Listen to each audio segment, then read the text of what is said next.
Իսկ դու արդեն որոշել ես, թե որ երկրներ պիտի այցելես 2025 թվականին։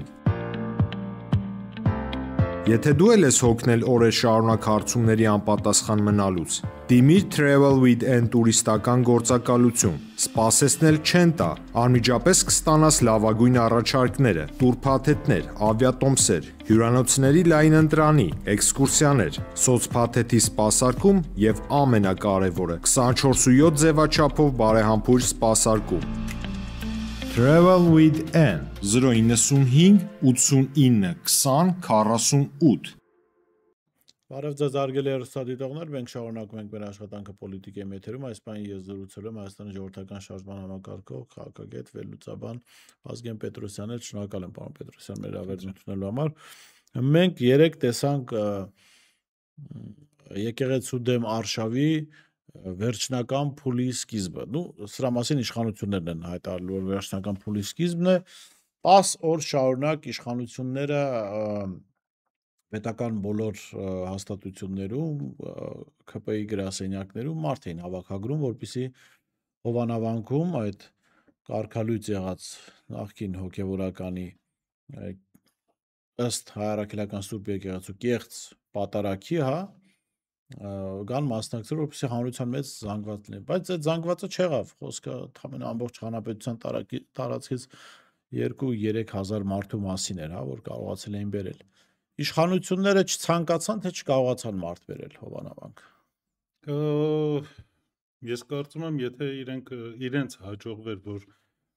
մի քանի հազար մարդ բերեին, քան որ այդ 2-3 հազարն էլ որ դուք թվարկում եք, գոնե կեսից ավելը եղել են անվտանգության աշխատակիցներ, եղել են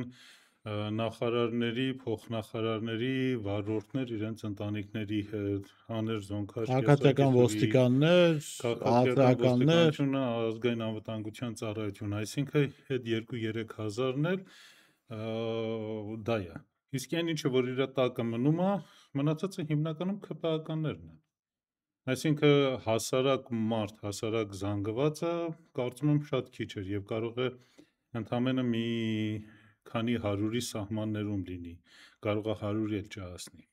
Սա ցույց է տալիս, որ այսօր իշխանությունների վարկանիշը բավականին ցածր է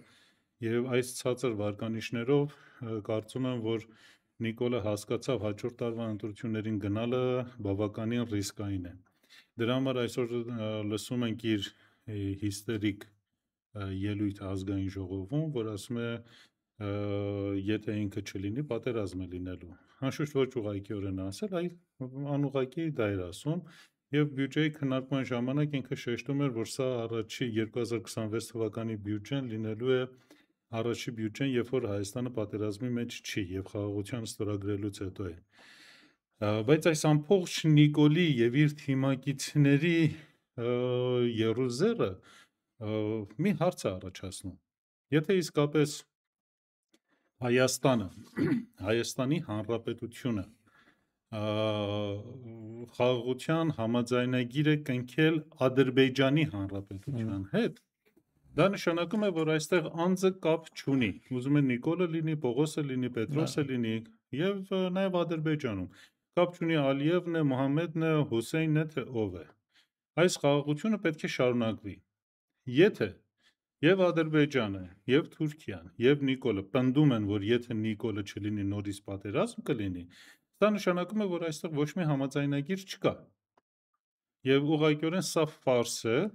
որ փորձում են ժողովրդին խաբեն Նիկոլին վերընտրվելու համար եւ ավելի շատ զիջումներ կորզելու Հայաստանից եւ հայ ժողովրդից։ Նշանակում է անելիքներ կան, որ պիտի արվի ու դա կարող անել միայն Նիկոլ Փաշինյանը։ Դրա համար էլ խաղաղությունը պետք է որպեսզի Նիկոլ Փաշինյանը մնա։ Ես չէի հրադադար ավելի շուտ։ Այո, ես ուզում եմ սա շտկել, որ սա խաղաղություն չի, այլ հրադադար է, եւ ադրբեջանցիները իրենք իրենց ծրագրերը իրականացնելու են այնպես, ինչպես որ իրականացրեցին 30 տարվա ընթացքում, լուր զարգանալով եւ հասնելով այնտեղ, որտեղ որ հասել են։ Այստեղ մեր խնդիրը, որ գոյություն ունի մեր դիմաց, հետեւյալն է, որ չտրվել Նիկոլի սադրանքներին, չընկնել նրա խաղերի մեջ եւ այդ ուղղությամբ չշարժվել։ Քանի որ եթե Նիկոլը կամ Ադրբեջան Նիկոլը կամ Ադրբեջանը ինչ որ խաղ են խաղում եւ ժողովուրդը սկսում է դա քննարկել, մասնավորապես այսպես ասած գոյություն ունեցող ընդդիմադիրները եւ կեղծ ընդդիմադիրները անդադ դա շեփորահարում են, այդ ժամանակ մենք ջուր ենք լցնում Նիկոլի եւ իր թիմակիցների ջրաղացների։ Հիմա եկեղեցու վրա հարձակվում են, չքննարկենք։ Տեսեք, երբ որ ինքը քննարկում է եկեղեցու վրա հարձակումը, դա նոր չի, որը սկսել է։ Ինքը սկսեց դեռևս 2018 թվականին, երբ որ հրահրելով որոշ այսպես ասած ճակերտավոր հոգևորականների սկսեցին նոր Հայաստան, նոր վեհապար շարժումը։ Եվ այդ ժամանակվանից է սկսեց։ Այն ժամանակ էլ դրանից հետո էլ այս տարի մայիս ամսից հետո, երբ որ Նիկոլը սկսեց քննարկել ազգային ժողովում եկեղեցու հարցը, այդ ամբողջ ընթացքում ջրաղացին ջուր են լցրել ընդդիմությունը։ Եվ հիմա հասել ենք այն կրիտիկական պահին, որ արդեն չես կարող չքննարկել։ Խոսքը այդ process-ի մասին է, այդ երկարաժամկետ process-ի մասին է, որ չի պիտի արվել, բայց հիմա արվել ենք, հասել ենք եւ կանգնել ենք կատարված փաստի դիմաց։ Հիմա ուզենք թե չուզենք քննարկելու ենք։ Ուզենք թե չուզենք, այսօր Նիկոլը իր ծոցում ունի մի քանի հոգևորական, ովքեր որ պատրաստ են Հուդայի դերը խաղալ եւ այդ 30 արծաթը վերցնել։ Հուդան էլ այդ 30 արծաթը որ վերցրեց որպեսի վայելի, բայց չվայելեց։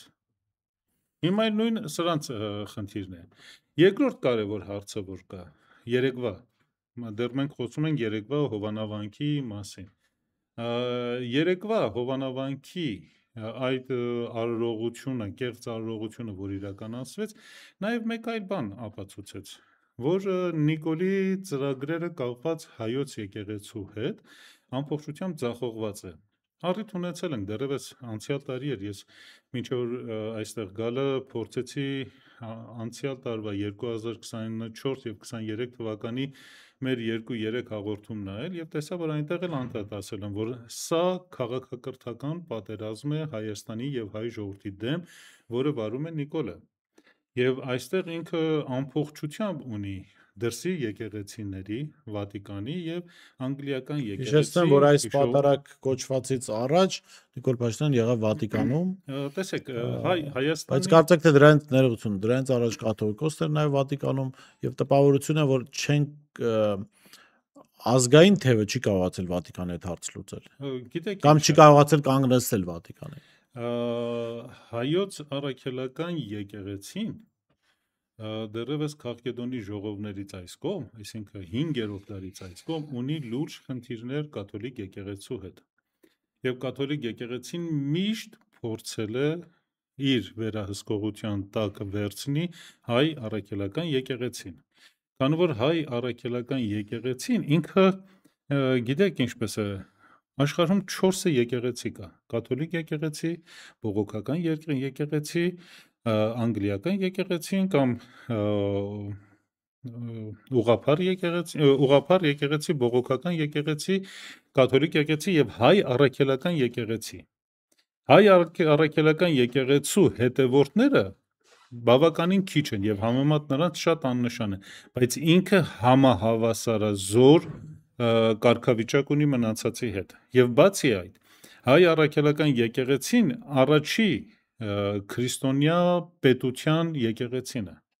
Եվ սա իրեն տալիս է հատուկ կարգավիճակ։ Այս հատուկ կարգավիճակի համար Հայաստանի անկախությունից հետո վերջին 34-5 տարվա ընթացքում բավականին կռիվ է մղվել, որպեսզի վերցնեն վերահսկողության տակ։ Առաջին անգամ այդ կռիվը տեղի ունեցավ, կռիվը չէ, համոզելը տեղի ունեցավ, եթե չսխալվեմ, 96 կամ 97 թվականներ, երբ որ Գարեգին առաջին վեհապարը այցելություն կատարեց Հռոմ եւ Հռոմի պապի հետ ինչ որ համաձայնություն կնքեցին, որտեղ որ հայ առաքելական եկեղեցին ստորադասվում էր կաթոլիկ եկեղեցուն։ Իր վերադարձից հետո հայոց եկեղեցու գերագույն խորհուրդը դա չվավերացրեց։ Եվ այդ օրվանից ավելի խորացան Հայաստանյան առաքելական եկեղեցու եւ կաթոլիկ եկեղեցու միջև հարաբերությունները։ Դրա երկու ամենապարզ գագաթնակետերը մենք տեսանք, մեկը 2001 թվականին քրիստոնեական 1700-ամյակի արդիվ, երբ որ կաթոլիկ պապը հիվանդության պատրվակի տակ չեկավ եւ չմասնակցեց այդ արարողությանը եւ եկավ ավելի ուշ, եւ իր պահանջը նա էր, որ մինչեւ իր այցելությունը Հայաստան անպայման հաստատվի այդ համաձայնագիրը Գերագույն հոգևոր խորհրդի կողմից, որ չարվեց։ Երկրորդ անգամ հայոց ցեղասպանության ժամանակ 100-ամյակի տարելիցի արդիվ էր, որ նորից պետք է Հռոմի պապը գար Հայաստան եւ իրենք նորից պահանջեցին, որ այդ համաձայնագիրը հաստատվի եւ նորից դեմ գնաց դրան հայ առաքելական եկեղեցին։ Եվ տեսանք, որ կաթոլիկ պապը եկավ 2016 թվականին բավականին մեծ շքախմբով, որը ցանկություն ուներ ավելի շատ աղանդավորներին տարածել Հայաստանում, քան թե ուրիշ մի բան։ Եվ տեսնում ենք այդտեղ նախկին նախագահ Սերժ Սարգսյանի գործուն ու աշխույժ համագործակցությունը այդ բնագավառում իրենց հետ։ Հիմա ես չէի, պարոն Պետրոսյանը ինքը տվեց Սերժ Սարգսյանը անունը, ես չէի ուզում Սերժ Սարգսյանը անունը։ Հա, ես գիտեմ, որ դու եւ Սերժ Սարգսյանը իրար հետ ինչ որ խնդիրներ ունեք, բայց փաստը մնում է փաստ։ Այստեղ կա մեկ կարևոր հանգամանք, որ երեկվա այդ արարողությունից հետո ԿՊ-ն եւ իր հովանավորյալները արևմուտքը տեսան, որ խնդիր ունեն Հայաստանի ժողովրդի հավատքի հետ։ Եվ պարզ է, որ Նիկոլը պիտի որոշ չափով նահանջի, փորձի նորից ինչ-որ մարդկանց հավաքի, հավաքագրի, համոզի եւ բերի հաջորդ շաբաթվա արարողությանը։ Կաթոլիկ եկեղեցու մասին ես կարծում եմ մի առանձին թեմա կարելի է անպայման դրան նվիրել, ինչու որտեղ մեր հասարակության լայն շերտերը չեն հասկանում կաթոլիկ Վատիկանի դերը աշխարհում եւ ինչ նկարտումներ ունի Վատիկանը, կարծում եմ այդ իմաստով մեզ կօգնեք բավական հասկանալ եւ կարծում պետք է վերջո հասկանալ, որ հենց այդ Վատիկանի նպատակների իրագործման համար էր, որ հենց Սերժ Սարգսյանի փեսան էր Վատիկանի դեսպանը Հայաստանի եւ հենց ինքն էր ըստ էության Հայաստանում կաթոլիկ շարժման առաջնորդներից մեկը, այդ հավատը բերելու հայ առաքելական եկեղեցուն ճնշելու այդ բանը։ Եվ դրան առումով ամենասիմվոլիկն այն էր, որ երբեք դուք չեք տեսնի լուսանկար, որտեղ Միքայել Մինասյանը խոնարհված լինի հայոց հայրապետի աչքը համբուրելու, բայց մենք ունենք բազմաթիվ նկարներ, որտեղ ինքը Հռոմի պապի աչքն է համբուրում։ Սա նաև ցույց է տալիս, թե ում իշխանությունն է ինքը ընդունում որպես անձ։ Գիտեք ինչ է, հիմա կարևոր չի, թե Միքայելը ում իշխանությունն է ընդունում կամ չի ընդունում։ Կարևորը իրենց կատարած աշխատանքն է Հայաստանում։ Իշխանության ընդունման վել այդ աշխատանքը արել են։ Սերժ Սարգսյանի ժամանակ բավականին իրենք փորձեցին թուլացնել հայոց եկեղեցին։ Իրենք մի կողմից հնարավորություն էին արդեն ընձեռնել տարիներ ի վեր, որ հայ առաքելական եկեղեցու պատմությունը առանձին դասագրքով դասավանդվի, բայց կողքից իրենք մի ձեռքով տվել էին, բայց մյուս մի 100 ձեռքով իրենք դա Ռոբերտ Քոչարյանի ժամանակ էր այդ որոշումը այն ժամանակվա էր եւ դրա համար ասում տարիներ ի վեր թույլ են տվել, բայց դրանից հետո իրենք թույլ էին տվել, որպեսզի աղանդավորները շատանան Հայաստանում։ Սա կարևոր հարց է։ Իրենք մի դուռ բացում են, բայց մի քանի 100 դուռ հետո այն կողմից փակում են եւ չեն թողնում, որ հայոց եկեղեցին ինքը զարգանա։ Դա խնդիր է եւ նույն ժամանակահատվածում իրենք սկսեցին հայոց եկեղեցու դեմ, վեհապարի դեմ, տարբեր հոգեվորականների դեմ տարբեր սուտ ու կեղծ կիսաճշմարտանման տեղեկություններ տարածել։ Եվ սրանք բոլորը ազդում էին ժողովրդի ենթագիտակցության վրա, որպեսզի հետագայում այսօր իրենք կարողանան անել այն, ինչը որ անում են։ Իդեպ նույն ճանապարհը անցան նաև զինվորականները բարձրացան, որոնք մի կողմից պետությունը իրենց թույլ էր տալիս բիզնեսով զբաղվել, մյուս կողմից այդ իշխանական մեդիաները սկսում են շահարկել այդ պատմությունները, որ սա կոռուպցիոներներ են, այս գեներալները, որովհետև պետությունը ի վերջո կարող է ուղղակի թույլ չտալ նրանց բիզնեսով զբաղվել եւ ասել խաղի կանոնը այսպեսին է, մենք դες տալիս ենք բարձր աշխատավարձ, դուք գործ չունեք գործարար աշխարհի հետ։ Անգամներ առիթ ունեցել ենք ձեզ մոտ խոսելու ճանաչողական պատերազմի մասին։ Ես հենց այդ պատերազմի մասին հարց եմ ուզում ձեզ տալ։ Դժբախտաբար Հայաստանի Հանրապետության բոլոր բացարձակապես բոլոր նախագահները եւ վարչապետները բացարձակապես բոլորը իրենք մասնակից են եղել այդ ճանաչողական պատերազմին, որը վարվել է ընդդեմ Հայաստանի եւ հայ ժողովրդի։ Դժբախտաբար դա փաստ է։ Առաջի օրվանից, երբ որ ՀՀՇ-ն եկավ իշխանության գլուխ, մինչև որ այսօր եւ այնինչ որ այսօր կատարում է Նիկոլը, այդ ճանաչողական պատերազմի տարբեր փուլեր։ Ձեր բացարձակացման հետ իհարկե համաձայն չեմ, բայց դա թողենք ձեր կարծիքն է, թողենք դրա թող մնա այնպես ինչպես որ կա, հարգում եմ ձեր կարծիքը։ Հիմա խոսելով ճանաչողական պատերազմի մասին եւ մեր հասարակության բովանդակության փոփոխության մասին, պիտի էլի վերադառնանք Հովանավանք, պիտի վերադառնանք եկեղեցու դեմ իրականացվող գործողություններ, իհարկե չմտնելով բովանդակության մեջ, հրապարակվեց ակնհայտորեն իշխանությունների կողմից մի ձայնագրություն, որը վերագրվում է հոգևորականներից։ Ես ոչ անուն եմ տալու, ոչ բովանդակություն եմ քննարկելու։ Բայց լավ, եթե անգամ այդ ձայնագրությունը իրական է, այդ ձայնագրությունը Նիկոլ Փաշինյանը չի արել, չէ՞։ Ինչ որ ԱԱԾ սպայ է արել, ինչ որ մեկը մշակել է, ինչ որ մեկը հանձնել է Նիկոլ Փաշինյանին, ինչ որ մեկը դուռ է բացել, չէ՞։ Մյուս կողմից հայ առաքելական Սուրբ եկեղեցին կարգալույծ է հռչակել այդ հոգևորական նախկին հոգևորականին, բայց իրենք կան պաշտպանողներ, ՊՊՑ աշխատակիցներ։ Ուզում եմ ասել, մենք մի իրավիճակում ենք, որտեղ միայն Նիկոլ Փաշինյանով չի այլևս հարց որոշում։ Կա Փաշինյանով հրահանգ տալը եւ կան իրագործողներ լիուլի։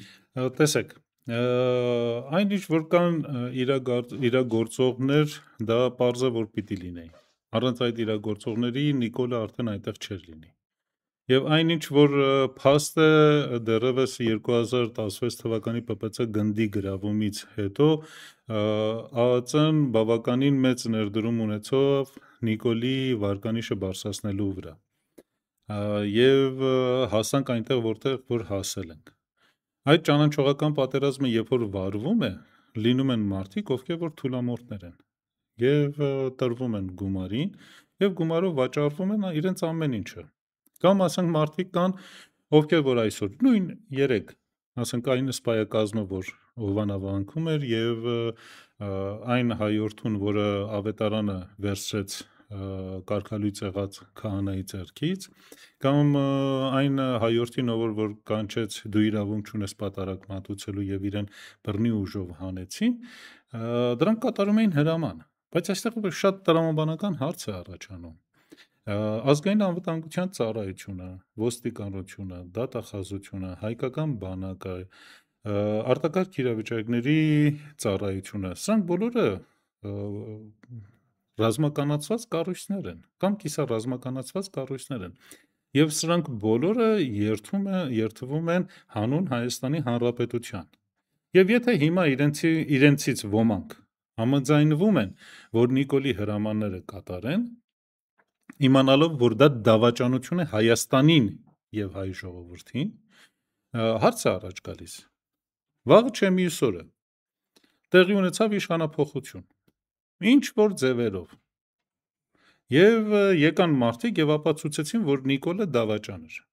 եւ այդ դավաճանության մասին տեղյակ են եղել այդ բոլոր կառույցները եւ հիմա այն սպան որը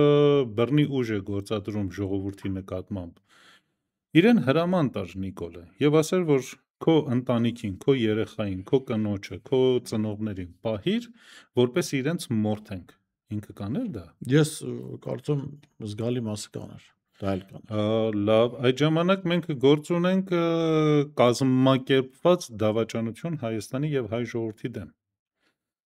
Ես տեսել եմ, ես արդեն ավելի քան 6 տարի անընդհատ խոսում եմ դրա մասին, որ սա դավաճանական կառավարություն է, որը իշխում է Հայաստանի եւ հայ ժողովրդի վրա։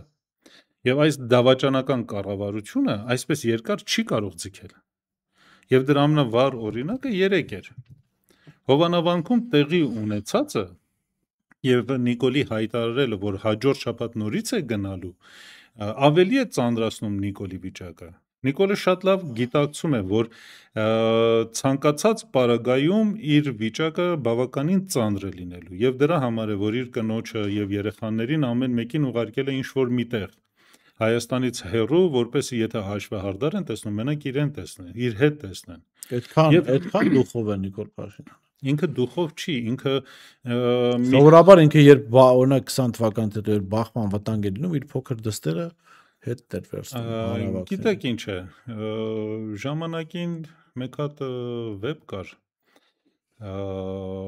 բանտարկյալների հուշագրություններ։ Ես հիմա չեմ հիշում, թե ով էր, կամ շատ անկեղծ ասած շատ վաղուց էի կարդացել, եթե չսխալվեմ 2002 թե 2003 թվականին։ Թմահ բանտարկյալների։ Չէ, ընդհանրապես բանտերում տեղի ունեցած Ես որտեղ մի այդպիսի հուշագրություն կարդացել է շատ դաժան է։ Եվ այդտեղ մի դրվագ կար, երբ որ մեկը սկսում է թղթախաղ խաղալ մնացած բանտարկյալների հետ, ովքեր ավելի հին էր, որ այդ բանտում էին գտնվում։ Եվ մարդը ունենալով իր ձեռքին լավ խաղաթղթեր, սկսեց վաբանկ գնալ։ Դիմացիները իրենից պահանջեցին իր հետույքը եւ նա ստիպված եղավ տալ այդ բանը։ Այսինքն Նիկոլը հիմա այդ կարգավիճակի մեջ է, ինքը ուրիշ ոչինչ չունի անելու։ Սա արդեն դուխի հարց չի, սա արդեն այն կարգավիճակն է, որ ինքը կորցրել եւ արդեն ոչինչ չունի կորցնելու։ Դրանից հետո, երբ որ դուք սկսում եք դավաճանությունը իրականացնել, այդ դավաճանության իրականացումը թվում է թե դուք շատ ուժեղ եք։ Ոչ թե շատ ուժեղ եք, այլ ապացույցվում է, որ ընդհանրապես ոչ մեկը չկա ձեր կողքին։ Եվ Նիկոլը շատ լավ հասկանում է, որ եթե ընդամենը մի վայրկյան այդ աթոռը իր տակից քաշվի, ոչ մեկը իրեն չի հնազանդվելու։ Եվ բոլոր նրանք, ովքեր որ այսօր եւ ԱԱՑ-ն, եւ ոստիկանությունը, եւ մնացածը փորձում են Նիկոլի իշխանությունը երկարաձգեն, իրենք ավելի դաժան ճակատագիր են ունենալու, քան թե Նիկոլը։ Սա կարևոր հարց է եւ այստեղից շատ հետաքրքիր մտքի բերեցիք, ներողություն եմ ես խնդրում։ Մենք նկատում ենք, որ Փաշինյանը ինչ զառանցում է, ասենք վեհապարը վեհի, չգիտեմ, կարգալույցը չի կարող կարգալույց անել, մեկ էլ էս բանի խոզի բոլուկներ կան, չէ՞։ Ես իհարկե հեռու եմ այդ խոզերից, որովհետեւ մեր մոտ հարամ է համարվում, բայց այդ խրխրոցով վազում են ինչ-որ լափամանի վրա, չէ՞։ Այդ ամբողջ ԿՊ վերնախավը սկսում է այդ նույն էշությունները կրկնել։ Եվ այստեղ ես գալիս եմ նրան, ձեր այս միտքից բերես նրան, որ Նիկոլ Փաշինյանը գիտակցելով իր հանցագործության ծանրությունը, մնացած բոլորին մասնակից է դարձնում, որ ոչ մեկ չպլստա հանգարց այդ։ Ոչ թե ոչ մեկը չպլստա, այստեղ ոչ թե ոչ մեկը չպլստալու հարցը այդքան էլ չի, ինչքան որ Նիկոլը փորձում է ավելի շատ հանցակիցներ Էդ եմ ասում, էլի, որպեսզի իր հանցանքը թուլանա։ Այո։ Սա է խնդիրը։ Այսինքն Նիկոլը հիմա դեռևս այս մասին առիթ ունեցել եմ խոսելու մեր հոգևոր հայրերի հետ 2023 թվականին Արցախի հանձնելուց անմիջապես հետո եւ այնտեղ ասացի, որ Նիկոլը տրամաբանորեն հիմա պիտի գնա հարձակում եկեղեցու վրա եւ այդտեղ պետք է օգտագործի այսպես ասած բրուտոսներին այն քահանաներին, ովքեր որ պատրաստ են 30 արծաթե վերցնելու։ Դա պարզ է։ Այն ինչը որ այսօր կիրառվում է Հայաստանի Հանրապետությունում եւ հայ ժողովրդի դեմ, սա արևմտյան տեխնոլոգիա է։ Եվ այս արևմտյան տեխնոլոգիան իրենք տարիներ ի վեր է օգտագործում են հայ տարբեր ժողովուրդների դեմ։ Եվ հիմա էլ օգտագործում են մեր դեմ։ Նույն մեթոդաբանությունը օգտագործվում է Իրանի ժողովրդի դեմ։ Իրանի հասարակության դեմ։ Նույնը օգտագործվում է հենց հիմա Վենեսուելայում եւ Կոլումբիայում։ Այսինքն իրենք նույն մեթոդաբանությունը, նույն դասագիրքը ունեն եւ մի քիչ տեղայնացնում են եւ օգտագործում են։ Հիմա այստեղ Նիկոլի խնդիրը հիմնականում նա է, որ հնարավորին չափ իր հանցակիցներին շատացնի, որպեսզի երբ որ կայնում են դատաստանի առաջ, Նիկոլի մեղքերը ավելի թույլ երևա։ Ինքը կարող է ասել, որ ես հրաման եմ տվել, ինչու ինքը կատարեց։ Չէ, եւ մյուս կողմից ինքը այն զգացումը, որ ինքն ունի, որ իշխանությունը իր անվտանգությունն է, մնացած բոլորն էլ պիտի ունեն։ Պիտի այնքան կարմիր գծեր անցնեն, որ իրենք էլ համարեն, որ իրենք անվտանգ են, քան իշխանությանը, եւ պիտի պահեն այդ իշխանությունը։ Այո, եւ իրենք պետք է ամեն ջանք թափեն, որպեսզի Նիկոլը մնա իշխանության։ Ուստի իրենք ավելի վատն են լինելու, ավելի դաժան են լինելու, ավելի վայրի են լինելու, քան Նիկոլը։ Իրենք ուրիշ ճանապարհ չունեն։ Եվ քանի որ իրենք ավելի վայրի են լինելու, Նիկոլի հանցանքները եւ մեղքերը ավելի են թեթևացնելու։ Այս հոգեբանությունն է աշխատում։ Եվ Նիկոլը շատ լավ հասկանում է, եւ իր արևմտյան գործընկերները եւ խորհրդատուները իրեն շատ լավ կերակրում են այդ ամեն ինչով։ Եվ ինքը շատ լավ հասկանում է, որ ինչ պիտի անի, քանի որ եթե ինքը փորձը չունի, բայց այն արևմտյան պետության ծառայությունները բոլոր այդ փորձը ունեն։ Եվ ոչ թե 1-2 տարվա, այլ տասնյակ տարիների։ Պարոն Պետրոսյան, մենք պետք է նաև գանք որպես հասարակություն գիտակցման, կարծում եմ, որ եկեղեցին մեծ կառույց է, եւ ցանկացած մեծ կառույցում լինում են խնդիրներ, բայց եւ սա նաև հավատավոր ժողովրդին վերաբերում։ Բայց հիմա այն ժամանակը չէ, երբ պիտի Նիկոլի պասով քննարկվեն խնդիրները, համաձայն եք թե։ Կներեք, ես այս մոտեցմանը ընդհանրապես դեմ եմ։ Ինչու։ Հիմա պիտի քննարկվի։ Տեսեք խնդիր ինչումն է։ Նիկոլը մի քար գցել է։ Աշխարհում նախ եւ առաջ որևիցե միտեղ չկա, որ խնդիր չլինի։ Որը կներեք։ Ես անգամ վերջին խնդիրների մասին չեմ խոսում։ Սպասեք, խնդրում եմ։ Որևիցե միտեղ չկա, որ խնդիր չլինի։ Եթե մարդիկ կամ կառույցները առանց խնդիրի լինեին, իրենց կասեին Աստված։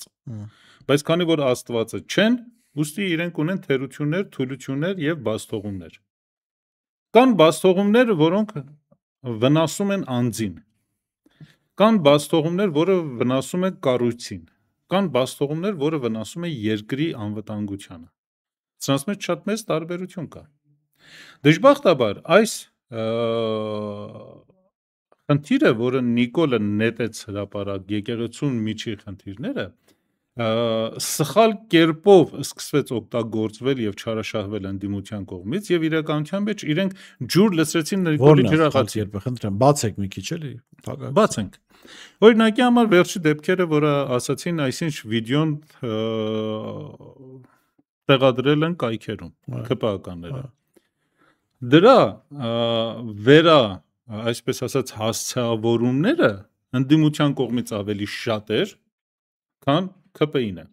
Եվ արդյունքում ընդդիմությունը ինքը սկսեց այդ ջրաղացի մեջ ջուր լցնել։ Այդտեղ համաձայն եմ։ Եվ այսպես է շարժվում ինքը։ Եվ երբ որ մենք ասում ենք, որ եկեղեցին ունի խնդիրներ, մենք օրինակ մեր գործունեության ընթացքում այս քանի օրերին, հա, կոնկրետ տեսա, ոչ անուն ենք տվել, ոչ տեսանյութն ենք քննարկել, ոչ պաշտպանել ենք, ինչու։ Մեր համար քննարկելի չի դա։ Կներեք, ցանկացած անձ, ով ուզում է լինի, ունի իր կյանքը։ Այնպես ինչպես որ տունն է։ Տան մեջ էլ կա հյուրասրահ, կա ննջասենյակ, դրա դատավոր միայն կա Աստված։ զուգարան, կա բաղնիկ եւ խոհանոց։ Ամեն մի տան մեջ էլ կա կեղտ։ Որ մի տան մեջ է, որ եթասեն անկյուններ չքչփորես եւ չտեսնես փոշի կամ կեղտը։ Ամեն տեղ կա։ Բայց երբ որ դուք այդ կեղտը, բերեմ մեկ օրինակ ավելի վառ։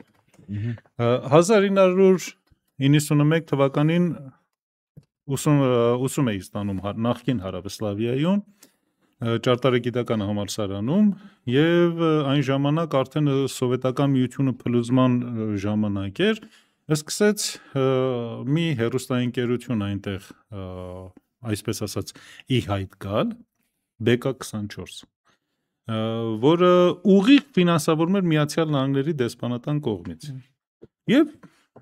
կյանքի բերումով ես էլ դարձել էի ոչ սերբ լինելով, դարձել էի Հարավսլավիայի ուսանողների միության անդամ եւ ունեի որոշակի պատասխանատվություն։ Մի օր ժողով ենք արել եւ քննարկում ենք, բաց ժողով է համալսարանականների հետ եւ քննարկում ենք Հարավսլավիայի ներքին խնդիրները եւ ինչպես անել, որ Հարավսլավիան չգնա դեպի փլուզման։ Այդ BK24-ի հեռուստաալիքի լրագրողը եւ լրագրողուհին եկել էին դահլիճը թողել էին եւ գնացել էին հետնաբեմում գոյություն ունեցող պահեստային մասը այնտեղ էին նկարում։ Ասում են, որ տեսեք այս ինչ վիճակ է եւ իրենք ինչի մասին են քննարկում։ Նիկոլը այդպես է անում։ Այսինքն գնացել է քչփորել է ինչ որ անկյունում ինչ որ մի կեղտ է գտել եւ ասում է, որ այս կեղտը կա։ Քեզ ինչ կա։ Երկրի անվտանգությունն է կարևոր։ Հատկապես եթե ձեր տանը ու բաղնիքում տեսախցիկ դնեն։ Հիմա երևի թե տեսեք, ես չեմ ուզում մտնեմ այդքան բաների մեջ եւ չեմ ուզում իրենց խաղը խաղալ։ Այս շատ բարձ հարց եմ տալիս։ Դու որպես երկրի վարչապետ, քո գերագույն խնդիրը քո գործառույթը դա է, ոչ։ Լավ, եթե իր գործառույթը դա չի, այդ ժամանակ գլուխը պատով է տալի, որ խոսում է։ Ազգային անվտանգության ծառայություն, դատախազություն, ոստիկանություն, ձեր գործառույթը դա է։ Ձերն էլ չի։ Այդ ժամանակ գլուխներ պատով եք տալիս, որ այդ մասին խոսում եք կամ գրում եք կամ ձայնագրում եք։ Ձեր գործառույթը այլ է։ Մասնավորապես ազգային անվտանգության ծառայությանը, որը հայտնի չի կա, չկա, որտեղ է, ում համար է աշխատում, ում քամակի հետևից է։ Սա խնդիր է։ Մենք ունենք համակարգային փլուզում։ Երբ որ մենք Նիկոլի եւ իր թիմակիցների ջրաղացին ջուր ենք լցնում, մենք էլ իջնում ենք իրենց հետ այդ մակարդակին։ Իջնում ենք գետնին հավասար։ Նիկոլը 7 տարի վարչապետ լինելով եւ դրանից առաջ մի քանի տարի ազգային ժողովի падգամավոր լինելով ինքը չկարողացավ զուգարանակոնքի մակարդակից բարձրանա։ Եվ հիմա ինքը ամբողջ Հայաստանը եւ հայ ժողովուրդը քաշում է այդ մակարդակի։ Եվ եթե մենք իջնում ենք, մեղավորը մենք ենք։ Եվ չի պիտի մեղադրենք ժողովրդին։ Ժողովուրդը ուղղակի մեզ է նայում։ Սա կարևոր խնդիր է, որը որ մենք չի պիտի խաղանք դա։ Ճանաչողական պատերազմի մեջ հաղթելու համար ուղղակիորեն դուք չի պիտի կատարեք դիմացի թշնամու կողմի խաղերը։ Եվ չի պիտի մտնեք այդտեղ։ 1000 անգամից ավել ասել եմ բոլոր ընդդիմադիրներին։ Եվ առանձին, այսպես ասած, քաղաքական վերլուծաբաններին։ Բայց դժբախտաբար իրենք 2-3 լայք վաստակելու կամ կորզելու համար իրենք այդ գործը անում են։ Եվ վստահ եղեք, որ եթե գնանք նույն վերլուծաբանների եւ մնացածի լայքերն ու սրտիկները քչփորեն, կեսից ավելին ԿՊԱ-ական են։ Սա է խնդիրը։ Ընդդիմությունը խաղալով Նիկոլի խաղը ավելի է հիասթափացնում հայ ժողովրդին եւ Հայաստանին ավելի է խորտակում։ Սա է կարևորը։ Հիմա քահանան էս ինչ արել կամ այն ինչ արել, հետո ձեզ ինչ։ Դուք որ այդքան գովաբանում եք կամ թե չէ մի քաղաքական գործիչ ունենք, քաղաքագետ ունենք ճակերտավոր, որը ամեն օր իր էջում դնում է կաթոլիկների պապի նկարները կամ իրենցից ինչ-որ ասույթներ է դնում։ Հետո կաթոլիկների Հռոմի պապը քիչ է մնացել արդեն համասեռամոլությունը ընդունի եկեղեցում եւ իրենցը բանան են։ Ես օրերս դրա մասին գրել էի, հանդիմանուին ասում ինչպես է կաթոլիկ եկեղեցու մասին նման բաներ գրում, սա հայ առաքելական եկեղեցուն շատ մոտ եկեղեցի է։ Ով էր ասում, կաթոլիկ եկեղեցին իր առաջի օրվանից մինչև հիմա միշտ թշնամանքով է վերաբերվել հայոց առաքելական եկեղեցուն։ Միշտ։ Ամենապարզ օրինակը բերեմ, 18-րդ, 19-րդ դարում մենք ունեինք ավելի քան 350,000 հայոց առաքելական եկեղեցու հետևորդներ Լեհաստանում։ Իրենց բռնի կաթոլիկացրեցին։ Մենք հիմա քանի հայ ունենք այնտեղ։ Բնական իրենց հայ չեն համարում, թե առաքելական եկեղեցու։ Ընդհանրապես իրենց հայ չեն համարում, քան որ իրենք ձուլվել վերջացել են։ Նույն կաթոլիկ եկեղեցուն իր կարիթաց հիմնադրամով օգնեց, օժանդակեց, որպեսի միջին արևելքից հայ առաքելական եկեղեցու հետևորդներ, 100,000-ավորներ տեղափոխվեն Միացյալ Նահանգներ, եւ այդ մարդիկ արդեն ձուլման եզրին են կանգնած։ Ես այստեղ պարոն Պետրոս պետք է միտք ասեմ նաեւ ամփոփեմ ինչու եմ ես հատկապես առաքելական եկեղեցում նման պատկառանքով վերաբերում եւ նաեւ համատության մեջ կաթոլիկ եկեղեցու մեջ, ուրեմն 2014 թվականից հետո, երբ եզների ցեղասպանություն տեղ ունեցավ եւ կային ցեղասպանության ենթարկված մարդկանց ճամբարներ, որտեղ 300,000-ից ավել մարդեր ապրում, կաթոլիկ եկեղեցու տարբեր կազմակերպություններ բերում էին օգնություն ուղղակի ցեղասպանությունից մազապուրծ եղած ժողովրդին եւ այդ օգնության հետ առաջին առաջարկային էր որ դավանափոխ լինեն Սրան զուգահեռ 100 տարի առաջ Հայաստանը 12-15,000 եզդների է ընդունել այստեղ